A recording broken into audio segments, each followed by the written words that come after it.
Hi, hi, what's up, what's up? Oh no, this is not what we want. We are looking at the latest chapter of the One Punch Man remake. This is 122. It is called Unknown. Uh, Extremely intriguing title. It gives us probably the least amount of information a common English word could. What could unknown be referring to? What is still left to know? Got a cool color cover picture. This, I guess, is volume 21. Does that make sense? Is volume 21 out in Japan? This is the cover for it? I don't know. I don't know. At any rate, we got an awesome cover page of Death Gatling along with some of his A-class buddies driving this awesome Jeep, Mad Max style. Death Gatling using his titular signature attack, spraying thousands and thousands of bullets, I think. Sure. Okay, so Child Emperor seemingly doing pretty well against Natural Evil Water, figuring out that the ice-based attack might be a good route. But then something else emerges. Ooh, Lord Sludge Jellyfish. This guy's been kind of kicking around for a while, right? I think he was one of the monsters in the original raid that was interfering with the fight with Metal Bad and Garo, and I thought Garo just like squished it. Maybe that was another thing that Garo squished. I think Sludge Jellyfish was hanging out with Phoenix Man too, so it's like probably Sludge Jellyfish doesn't know this, but his buddy Phoenix Man was taken down by the same genius child and his fantastical devices. Type that holds a grudge. Kill, kill, kill! Let me load you. Okay. So this is kind of interesting, because before, Natural Evil Water in the webcomic is presented as like nigh undefeatable. Like definitely one of the most threatening monsters to the hero, one of the ones that they were least equipped, least prepared to deal with. Whereas here, it kind of seems like were it not for this interloper, were it not for Jellyfish Man, Child Emperor might have had a shot. Like we're not seeing Child Emperor get totally jobbed and lose hopelessly before this intrusion, before this distraction. It seemed like he actually had the upper hand before this kind of interference. So I don't know. That's kind of interesting. Are they kind of downplaying the power? So, so Natural Evil Water shoots a jet out around the frozen parts and sucks all of the water, including the blood, which of course is mostly water, from Jellyfish Man, powering up further.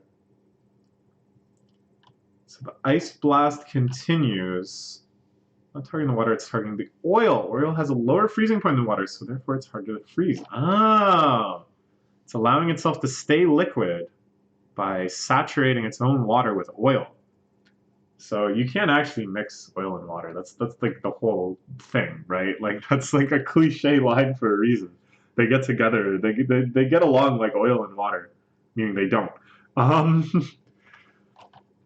so it's kind of interesting that Natural Evil Water has to like continuously churn the oil through its body in order to actually get this lower freezing point. I don't know, something like that. Worth trying to think about real world physics and caloriometrics and energy stuff. It's a fantastical world. I don't think a body of liquid is capable of such knowledge and judgment. It came up with the optimal solution without even a brain and nerves. Studied more than it. Oh, interesting. So we're setting up this kind of dynamic. Child Emperor is extremely knowledgeable and learned and wise, studies his heart out each and every day, and is losing a tactical fight to what appears to be totally non-sentient water. So this is kind of an interesting dynamic. And again, it's like definitely making Natural Evil Water more of like a character than it was in the webcomic. In the webcomic, it very much was just a force of nature that nobody had any clue how to deal with until King used his wave blast cannon, of course, and eradicated it. But you non-webcomic readers don't know about the King particle wave blast cannon or whatever it's called. So yeah, now there's this whole kind of dynamic here. Ooh, and Child Emperor, jeez. Not being coddled, not getting off easy, but a shot right through his thigh. Got me. This unknown power. Dang. Natural evil water. Evolving further. Looking like this huge pulsar. What an amazing shot here. Just the intimidation factor. And this kind of interesting parallel, right? I think this is maybe a deliberate choice. Maybe just kind of a nice circumstance. But Child Emperor has this backpack, right? With the kind of octopus arms coming out. It has the same sort of tendrily type feel, but here it's like very clearly representative of his technology and of what he's learned and of human strength. And it's being just sheer outclassed by this unreal, supernatural, but still natural, like the tendons and the limbs of natural evil water. You see this like visual parallel, but then this clear hierarchical relationship. It's good. It's very demoralizing, isn't it? Okay, so now we get this shot of Genos running in. And in any other series, if you're working just based on visual cliche, you assume, oh, Genos is going to be the one that runs in and saves him. Not on your life. Fat chance. I don't think that's going to be Genos' role in this battle. Based on the data collected by Drive Knight, the real problem is level Dragon. Even among the S-Class, probably only Tornado of Terror and King can defeat such opponents without trouble. Oh, Genos. Oh, yeah. And again, he's playing out all these tropes, having this little strategy session in his head. But he's so wrong on so many counts. Oh, I love it. We get the actual Drive Knight data. Now, before, there was a lot of speculation. We were going back and forth on it. Should we trust Drive Knight? Can Drive Knight be trusted? In what capacity can we be trusted? Is he still an ally in the fight against the Monster Association? Yet he serves an even further nefarious purpose for some later betrayal. But looking at this, I think we can conclude it's at least that. At least he's on the hero's side against the Monster Association, even if it is for his own purposes later. At any rate, so we get some info on the remaining dragon level monsters, of whom most of them, actually all of them now have been introduced. But we haven't really gotten some of these super hyped up yet. Black Sperm can freely divide and increase in numbers. Each individual entity is self-conscious and possesses a high level of combatability. Homeless Emperor uses mysterious light energy that creates massive explosions. Physical ability similar to that of a normal human. Gums, driven by its limitless appetite, devours targets with a bite force capable of crushing heavy machinery and a bottomless stomach. Evil Natural Water, which I keep calling Natural Evil Water, but whatever. A liquid life form that reacts to negative emotions like hostility and hatred. Increases its volume by absorbing water, attacks with water cannons. Furor Ugly, possesses a resilient physical body and savagery. Can see through his opponents and figure out attacks they fear the most. Uses relentless violence and swearing to destroy people both mentally and physically. Overgrown Rover, who's mostly out of commission already. There might be one final fight with him, like in the webcomic, but catches prey with his speed and agility, has a habit of submitting to more powerful beings. This is the infamous sit scene. When angered, will spit out scorching bombs that reduce the surroundings to rubble. Monster King Orochi, R.I.P., the Monster Association boss, manipulates horns to pierce enemies, the owner of monster cells. And Gyoro, whom Tatsumaki is fighting right now. We haven't seen that in quite a while, but I assume that fight is still happening. Using a variety of psychic abilities to render opponents immobile before snuffing the lives out of them in an overwhelming fashion. Oh, this is so good. Just this hyping up. And the way that, like, you know, for the webcomic readers, there's certain significance to these characters and stuff. For just the manga readers, I like, though, that even for the manga readers, it's not just pure hype, because they know that Orochi is already gone, right? And that Overgrown Rover has been defeated. So it's like, you still get the sense, no matter kind of what your education level is of the series, you can see the irony in some of these. Like, you can see how this is actually subversive, while also being hyped, while that lack of knowledge also allowing you to get hype in ways that you hadn't before. It's perfect. That said, is possible that Saitama Sensei has already wiped them out. Saitama, of course, chasing after Lightspeed Flash. Well, not chasing after, but, you know, effortlessly keeping up with him as they try to find the remaining... this is, like, fantastic. That little run around this way. The same path as before. We've been going around in circles 4 times already, haven't we? Let's just say it. Oh... You run into another monster, we'll have it lead us to the Monster King's abode. Broke his communicator. So many of the S-Class heroes just immediately broke or forget or otherwise destroyed their communicators, otherwise rendered useless. Only good boys like Genos actually use them. Genos and Child Emperor. And... Alright. Yeah, Lightspeed Flash. Not the most responsible person. Other members are also capable. They won't be defeated easily. Chosen to be an S-Class for a reason. Ooh, and then we get a little Hero Association lesson here. This is a strange time for such kind of basic world building, but sure. It's first established, they're divided only into C, B, and A class. The following into consideration: accomplishments in monster slaying, combat ability, contribution to society, and popularity. It's the last one, of course, is where Saitama is sorely lacking.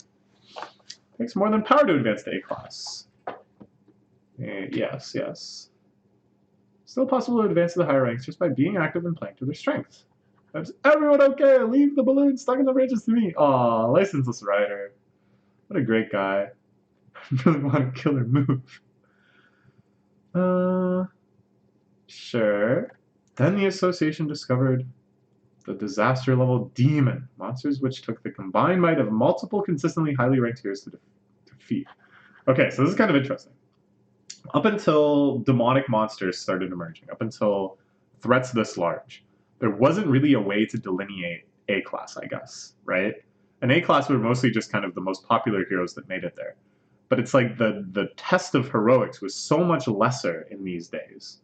Before whatever mysterious type lore event, which has never really been hinted at directly, but it's kind of implied if you look at how the world of this series developed, that it used to be not that many monsters, and nowadays, lots of powerful monsters.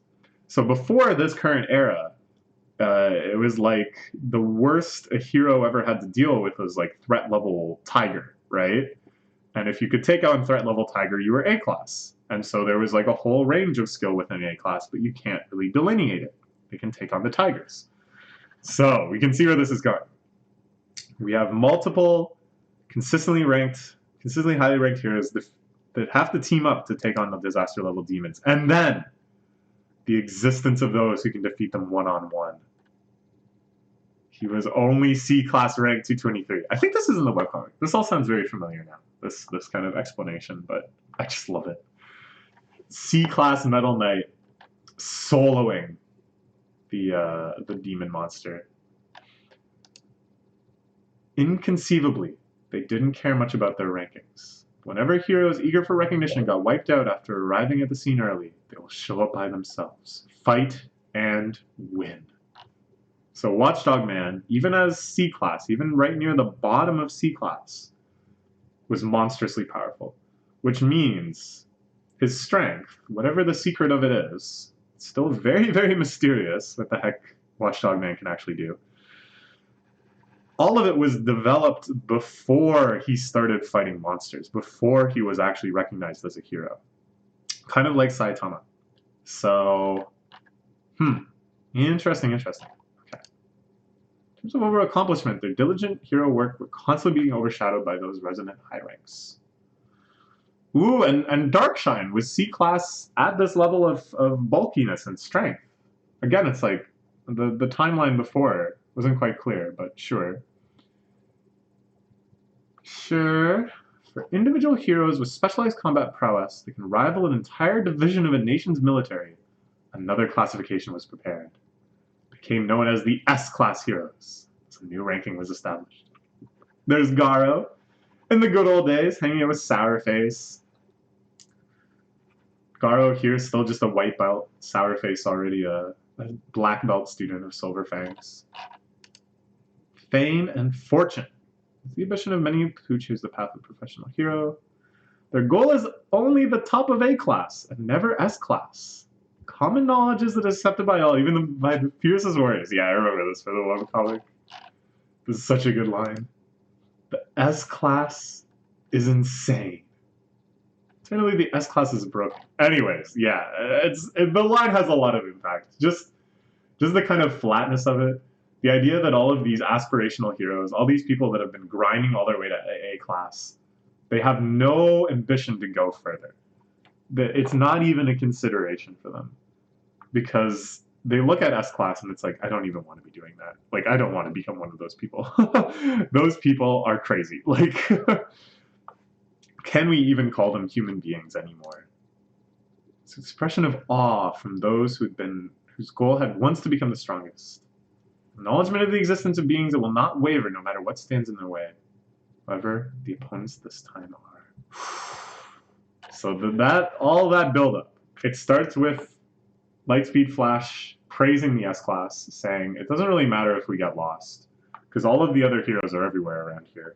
They'll be taking care of things too. We build up the reputation, the insanity, the brokenness of S-Class. And then, in this brutal juxtaposition, we return to a montage of heroes facing defeat. Pig God being out-eaten, perhaps, by gums. Oh, that's it. What? Yo, okay, all right. That means we can't post direct links to the chapters anymore, at least for some time. This is a cute little riffing on some of Viz's more questionable translations, but sure. Alright, so I guess maybe we'll join this Discord in order to keep reading. I don't know if this means it'll keep showing up on Manga Stream or Mangadex, sorry. I don't know. This seems like so petty of Viz. Because isn't the One Punch Man remake a free webcomic as well? Can I read it in Japanese for free? So, like, what's the deal? Like, I don't know. Whatever. Fine, sure. Good chapter. I love that little discussion of the S-Class. The S-Class are insane. And then it looks like there's a bonus chapter here, too.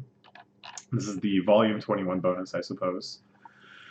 With the two great swordsmen of S-Class, Atomic Samurai and Lightspeed Flash. And then also Child Emperor, who I guess is technically a sword wielder of his own. This is pretty short. I think I'll read it in a separate video, though. This is good enough for now. I'll read the main video, or the main chapter. Yeah, that's all for now. Good stuff. Bye-bye.